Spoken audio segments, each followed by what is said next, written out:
Jared, on the finals. Thank you so much for that. We're going live to Parliament House in Canberra now and to the Treasurer. The domestic, economic and budget pressures that we are dealing with.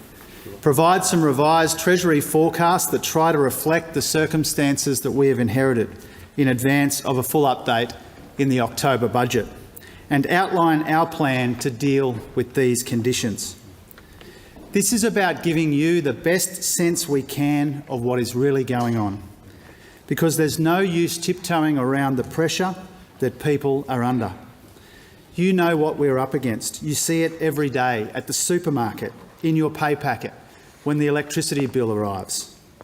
And you didn't send us to this place to bury the bad news or gloss over the glaring issues or wish away the warning signs, or to pretend that our problems will somehow solve themselves with more waiting and more wasting time. That approach has already given our country a wasted decade of missed opportunities and messed up priorities. You are already paying too much for that in the form of high and rising inflation, falling real wages and $1 trillion of debt that will take generations to pay off without a generational dividend to accompany it. Deputy Speaker, 9 years of mess can't be cleaned up in 9 weeks. It will take time. Australians know that too. And they know that progress begins by us facing up to these hard realities and these hard truths. Because only by facing up to these challenges can we transform them into opportunities. And this time of great challenge for our country is also a time of great opportunity. The opportunity to build a stronger and more resilient economy that converts the potential of our people into prosperity for our nation. An economy powered by cleaner, cheaper, more reliable energy, where more people have the right skills in secure jobs with decent wages growing strongly and sustainably, and a better future built with more opportunities for more Australians in more parts of our country. Mr. Speaker, the economy is growing, but so are the challenges. Some are homegrown and others come at us from around the world.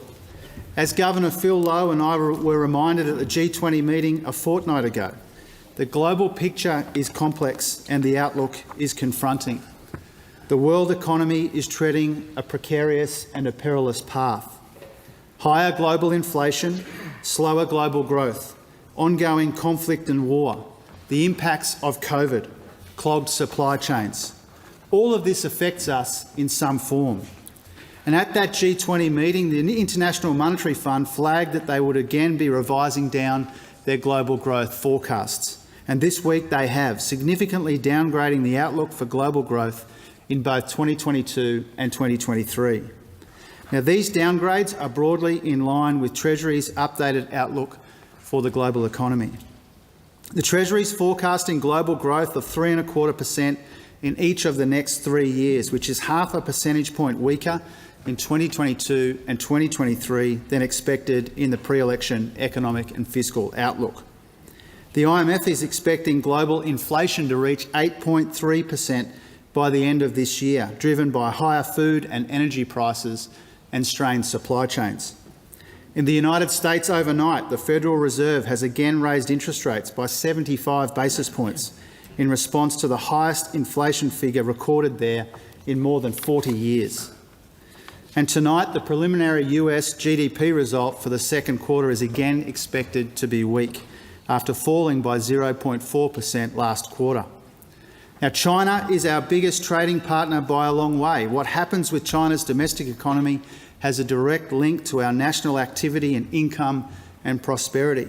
And China's strict COVID containment measures have had a substantial impact on their output and have made existing supply chain disruptions even more severe, as have Russia's unilateral, immoral and illegal acts in the Ukraine. That undermines energy and food security and dramatically pushes up global prices. And all of this puts pressure on our economy and our budget. Mr. Speaker, once again, Australia is outperforming much of the world, but that doesn't make it any easier to pay bills at home. More Australians are in jobs than ever before, and that's a very welcome outcome, but fewer Australians are feeling confident about the choppy waters that our economy is in, because they see the impact that high inflation is having on their living standards in an environment where workers aren't getting wage rises sufficient to match those price rises. Our high inflation is primarily, but not exclusively, global. It will subside, but not overnight. It's been turbocharged by a decade of domestic failures on skills, on energy and on supply chains which just aren't resilient enough. Left untreated, inflation which is too high for too long undermines living standards and jobs and wrecks economies. But the medicine is also very tough to take, and millions of Australians with a mortgage are feeling that pain right now. Now, rate rises began before the election, and then they rose by a full % across June and July, and the Independent Reserve Bank has told us to expect more to come. There's no use pretending that these rate rises don't hurt. They do, and they will. Every extra dollar Australians have to find to service the mortgage is a dollar that can't help meet the high costs of other essentials. Now, governments shouldn't make it harder for the RBA on the demand side, but more than that, we should be working to address problems on the supply side, and we are. Some of the conditions determining this inflation problem are outside of Australia's control and largely unavoidable. As much as we can provide support, we can't control the war in Ukraine or China's COVID policies. Floods and new COVID variants bring the supply chain disruptions and worker absences that we've been experiencing. But there are things that we can control, and some of these conditions have been building for a long time and were entirely avoidable. A decade of energy policy paralysis with not enough investment in cleaner and cheaper and more reliable energy and not enough certainty for investors, that's pushed up power bills. A lack of the right investment in skills and local manufacturing capability, that's seen our productivity flatline and supply chains break. And an objective to keep wages low as a deliberate design feature of the economy, that's contributed to a decade of stagnant pay. And let's be really clear about something. Inflation is high, and in the near term it will get higher, but the primary cause of this is not higher wages. Nowhere near it. We don't have an inflation problem because workers are earning too much or because we're in some kind of wage price spiral. Real wages growth over the past decade has averaged just 0.1% a year. In the year to March, real wages fell 2.7%, the worst result in more than 2 decades. And once wages data for the June quarter is released in a few weeks, it's likely this fall will have accelerated, given yesterday's inflation outcome. So the wages of Australian workers are not causing this inflation. The fault lies with a decade of wasted opportunities and wrong priorities and willful neglect that Australians are now all paying for. Mr. Speaker, this is the context for the updated Treasury forecast for our economy that I am releasing today. Now, forecasts are never perfect, but these better reflect the economic circumstances our new government is now dealing with, compared with what was set out before the election. In the pre-election forecast, released a little more than 3 months ago, inflation was expected to peak at 4.25%. It's already 6.1% through the year to June, and now forecast to peak at 7.75% in the December quarter this year. The current expectation is that it will get worse this year, moderate next year, and normalise the year after. We haven't reached the peak yet, but we can see it from here. Treasury expects headline inflation at 5.5% by the middle of next year, 3.5% by the end of 2023, and 2.75% by the middle of 2024, back inside the RBA's target range. Inflation will unwind again, but not in an instant. Just as the domestic forces contributing to some of the supply-side pressures have been building for the best part of a decade, it will take some time for them to dissipate, but they will. In the meantime, higher interest rates combined with the global slowdown that I've described will impact on Australia's economic growth. The national accounts in the March quarter showed that the economy had not been performing as strongly as had been predicted pre-election, we saw 0.8% growth instead of the 1.8% growth they told us to expect. And the headwinds that our economy is facing, higher inflation at the top of that list, along with that slowing global growth, are now reflected in the revised economic outcomes and forecasts. This has cut 0.5 percentage point from growth for the last financial year, for this financial year and for next financial year. It's expected that real GDP grew by 3.75% in 2021-22 instead of 4.25% as was estimated pre-election. The pre-election forecast for GDP growth in 2022-23 was 3.5%. This has now been revised down to 3% growth. And growth is expected to slow further in 2023-24 at 2%, down from the 2.5% that was previously predicted. A key part of this weaker growth outlook is due to weaker consumption, which is all about higher inflation and higher interest rates. While some households have built up savings buffers, others are under much more pressure. Net exports will also be a bigger than expected drag on growth in the near term because flooding hits commodity exports and as imports increase with businesses when they restock. Weaker dwelling investment is also part of the story because of higher interest rates, but also those capacity constraints that we're seeing in construction. That's what I mean by a growing economy, but with growing challenges as well. Mr. Speaker, this complex picture is reflected in the updated outlook for unemployment and wages. The unemployment rate is expected to remain low through the latter half of this year before returning to 3.75% by June 2023 and 4% by June 2024. At the same time, the forecast for nominal wages growth is being upgraded from 3.25% to 3.75%, both for this financial year and next financial year as well. If this eventuates, and I'm careful and cautious and conscious of the history here, it would be the fastest pace of nominal wages growth in about a decade. The harsh truth is that households won't feel the benefits of higher wages while inflation eats up these wage increases and then some. Real wages growth relies on moderating inflation and getting wages moving again. Based on current forecasts, real wages are expected to start growing again in 2023-24. But there is a key difference now. Australian workers now have a government with an economic plan to boost wages, not deliberately undermine them. Now, Mr. Speaker, our new government has begun its work in this time of serious uncertainty and the substantial challenges as I've described them, with $1 trillion handicap in our saddlebags. The budget we inherited is bursting with waste and rorts. It's booby-trapped by expiring measures and it's burdened by long-term demographic challenges that come with critical and necessary spending.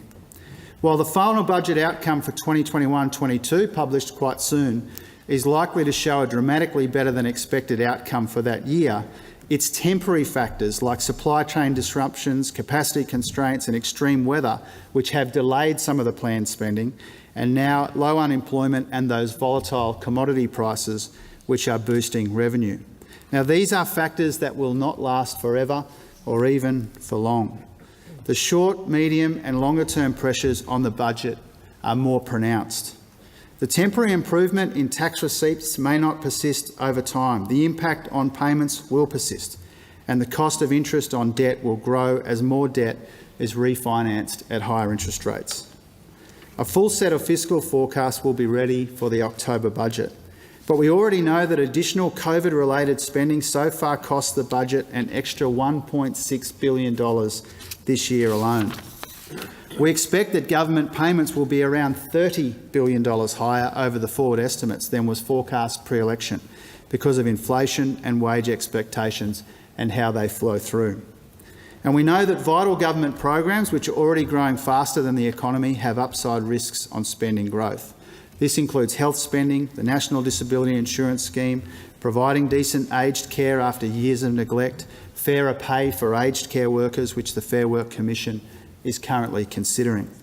Then there are the hidden cost blowouts that we are beginning to discover, like the Modernising Business Registers project, which was not properly resourced and, as the Assistant Treasurer told us, could be $1 billion over budget.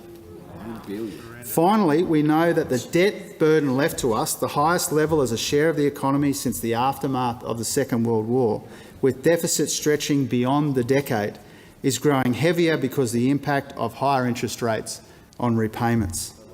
This isn't just COVID debt that we are repaying. Our predecessors had more than doubled gross debt before the pandemic hit.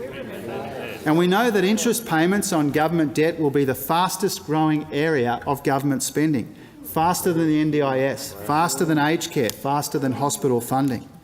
And for these reasons, Mr Speaker, our government must make the difficult decisions necessary for responsible budget repair, so that in the future, when there is another pandemic or another price surge or more global pressures, future governments are not left in this situation with so many problems to solve but so few resources to solve them with.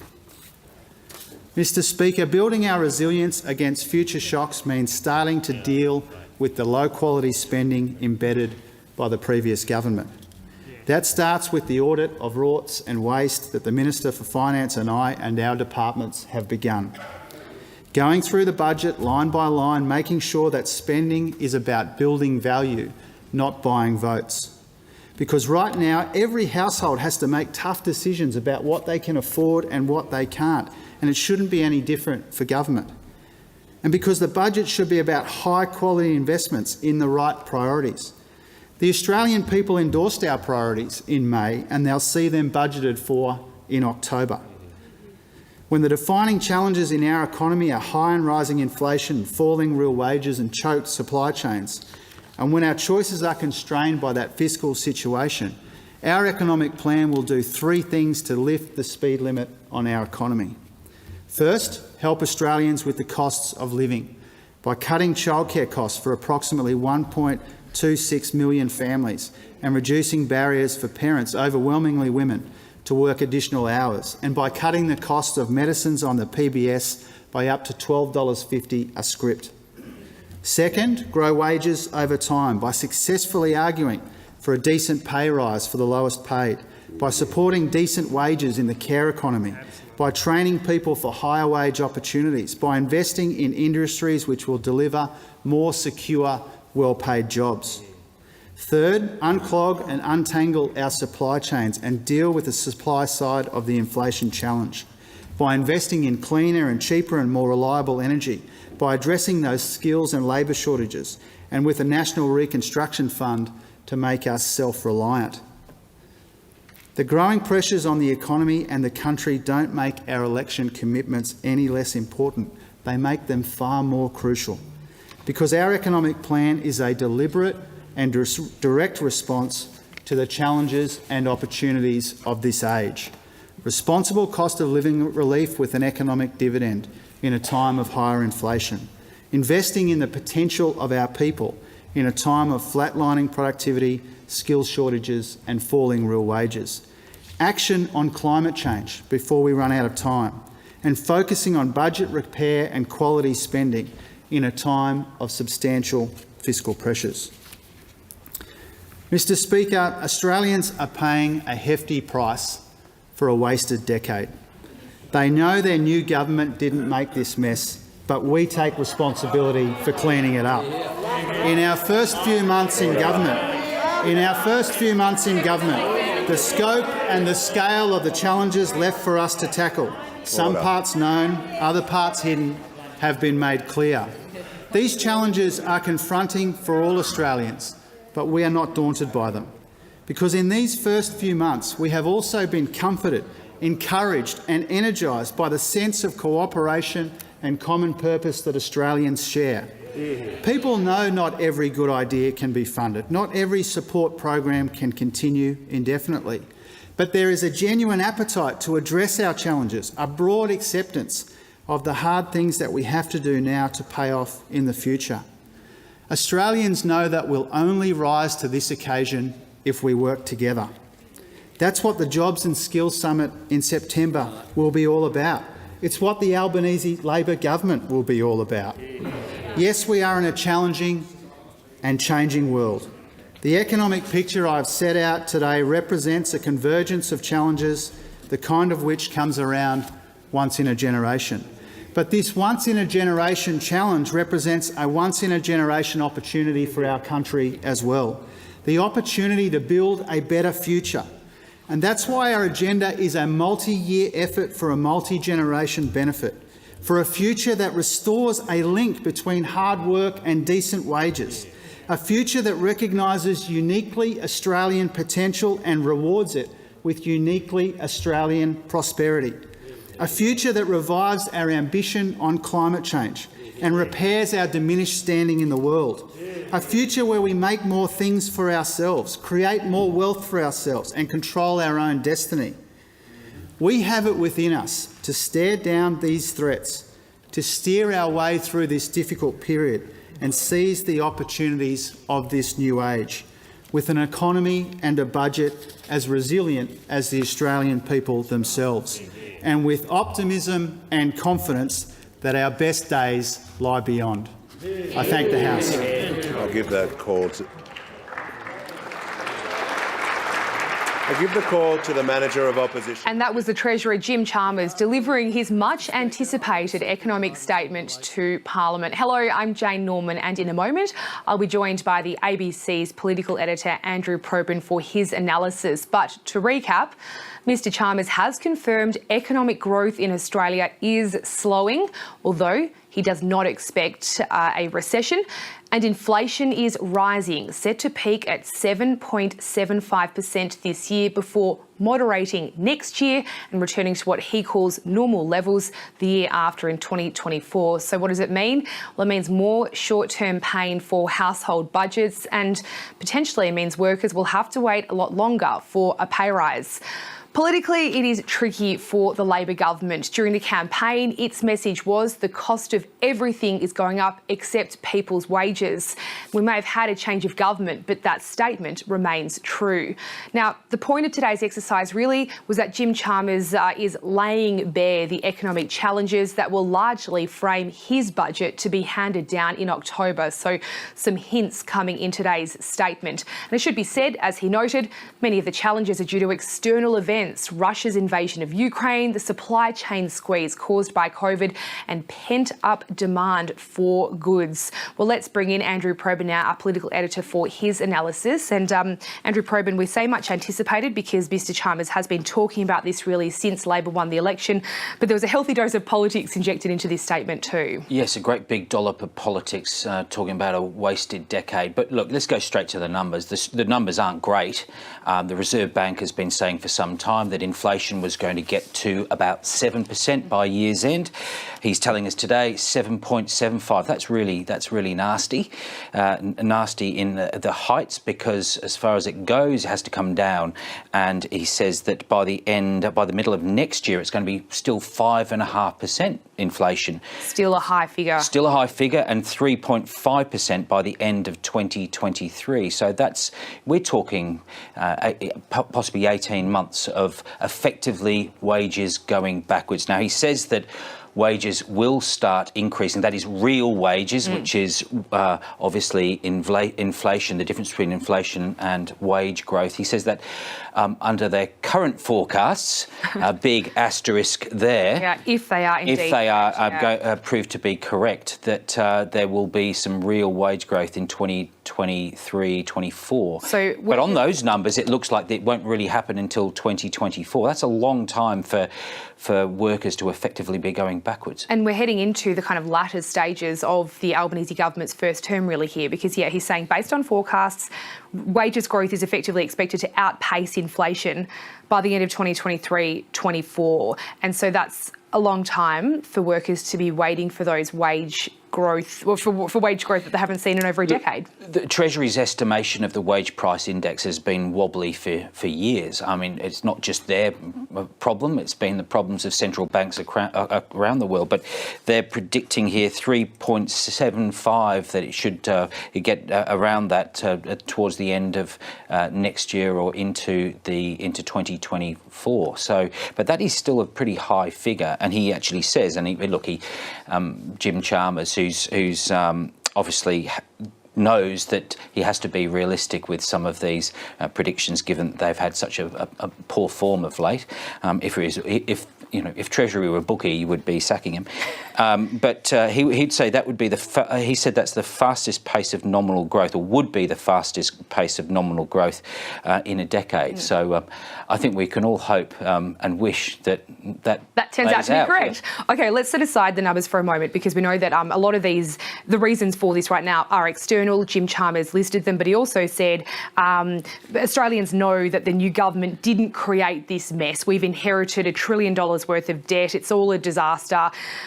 I suppose the coalition is arguing now, well, one thing that Labor can do is to stop spending, to start, shelving some of its election priorities to reduce pressure on inflation. Any hints there that Labor might go down that track? Well, you're talking about stage 3 tax cuts. I can tell, Ms. Norman. But look, in terms of the politics, we saw this with the Howard Costello government, and I include Costello in that because he was dealing with what he described as the $96 billion black hole, Labor's $96 billion black hole, which was a way of blaming the previous Labor government. Now, what's happening now is some of that attempted blame shifting.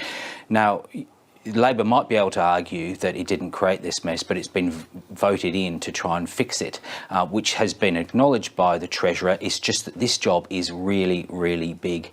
This is a problem that has many causes to it, some of which were not the coalition, some of them, as acknowledged by the Treasurer, Russia's invasion of Ukraine, the fact that Xi Jinping in Beijing is trying to pursue COVID zero and having problems with it. The expectation, the belief for many, many years is that China has to have a growth of somewhere in 6 to 7% to keep the population happy. Growth is well below that in China at the moment. That's having a big effect on our economy. Politically, it's going to start biting on the Labor Party, because that rhetoric about you can't blame us for the mess we're in is going to wear thin. Yeah, well, especially when Australians are really feeling the pain because they've got household budgets that are biting and their wages aren't increasing at all. I thought it was interesting when Jim Chalmers said that the economic circumstances that Labor finds themselves in, the environment that he's just outlined, makes it even more important that Labor delivers on the agenda that it took to the election. So I think that in that he's sort of saying we're not looking to break promises here to help reduce pressure on inflation in the short term.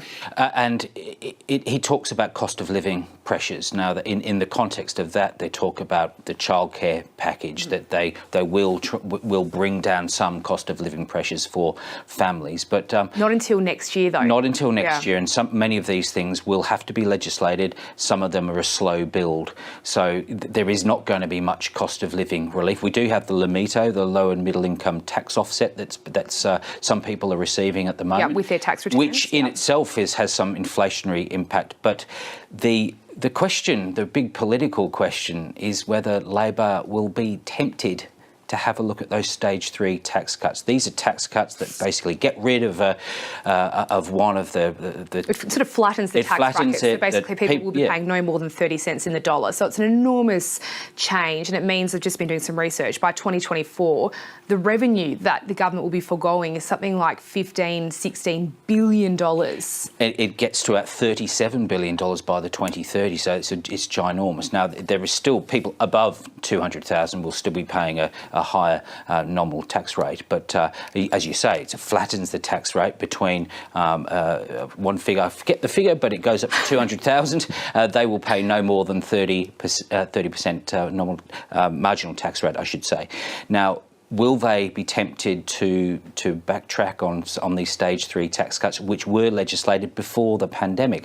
Well, the temptation is there. I don't think they're not giving any signs yet that they are going to break that promise. I wouldn't say it was a promise, but they've decided or calculated that they should not backtrack on that. Well, I know that at the time, of course, a lot of Labor MPs sort of held their nose and voted in favour of it because they didn't want a big debate on tax. And Jim Chalmers, when he's asked about this, because clearly the Greens are pushing very hard for this. Larissa Waters, Adam Bant keeps saying, get rid of these stage 3 tax cuts, and you're just going to be banking billions of dollars that can be, spent helping people with this current crisis. But Jim Chalmers keeps saying it's already legislated. His expectation is that the tax cuts will flow through as legislated. But you're right. I wonder if the political pressure does start to build for them to at least defer. But that would take Parliament approving it. Every bit of legislation can be amended or put aside. Now, in the 2014 budget, the then coalition government decided to push off for a few years the slow increase of the super guarantee. The 2014 budget was a horror budget politically for not much of it actually ended up getting through. Joe Hockey was might have some regrets over that budget, as would Tony Abbott, but they did decide to actually go back on support for one measure, and that was the super guarantee. It was pushed off, I think, 3, 4, 5 years. That would be one option. With stage 3 tax cuts, would you legislate them in a COVID environment or even a post-pandemic environment? No, you wouldn't, especially when you're dealing with $1 trillion debt. But still, it's a political call that Labor's going to have to make. Yeah, it's legislated. And I guess speaking about the immediate crisis that we find ourselves in, this incredibly high inflationary environment, very low wages growth. Ministers asked about this continue to say that in terms of the pension, in terms of job seeker, well, that will all be indexed at the rate of inflation, taking into account a 6-month period in September. So there is some relief coming for them. And on that note, I'm just going to farewell our viewers on ABC One. We'll continue on ABC News Channel. But apart from talking about these payments being indexed and that providing some help, is there any indication that Labor might be looking at cash handouts, any other assistance to help in this short-term environment? Well, there was one comment actually from a Labor backbencher yesterday suggesting Raf Giacone was talking about how there might be some cost of living measures potentially inside. He said he wouldn't be surprised. He wouldn't be surprised. Okay, well, I mean, but interesting language nonetheless from someone who is, might be in the know. Who knows? The problem is, however, that any spending that you throw at households can actually worsen inflation, and that's the big bind here. And this is one of the points of emphasis from the Treasurer. He says that today's inflation problem is not because wages are high or there's wages pressure. It's because of external pressures, pressure points external to wages. And that's why they've got to be really, really careful about funneling more cash into the hands of consumers. And unfortunately, I think we're going to have to all cop it. Yeah, basically I think the advice was just, brace for some really tough times. Andrew Probyn, before we wrap up here and get an update on the rest of the day's news, obviously cutting spending might help reduce some pressure here. And in terms of that, Jim Chalmers simply pointed to what Labor has promised to do, which is investigate rorts and waste contained in the budget. Did he go any further and talk about any kind of further spending cuts that we might be bracing for in the October budget? No, not really. I mean, he was talking about the rorts and waste, but that's more political rhetoric than anything else, especially when he also, on the other side of the ledger, was talking about how there are real pressures in aged care and NDIS. These are portfolios that are becoming more and more expensive, and NDIS in particular is going to have to be looked at because it looks like it's become a bit of a honeypot for shysters and shonks. Yeah, and certainly something that is increasingly expensive as years goes on. Andrew Probyn, thank you for your analysis. I'll see you back here in just under an hour for Capitol Hill, but that's where we'll leave it here, Roz, and we'll go back to you for an update on the rest of the day's news. Jane, thank you. Australia's Chief Medical Officer has declared the spread of monkeypox in Australia as an incident of national significance. The declaration means the virus now requires national policies, interventions and public messaging. The move follows the World Health Organization declaring monkeypox a public health emergency internationally. In the current outbreak, there have been more than 20,000 cases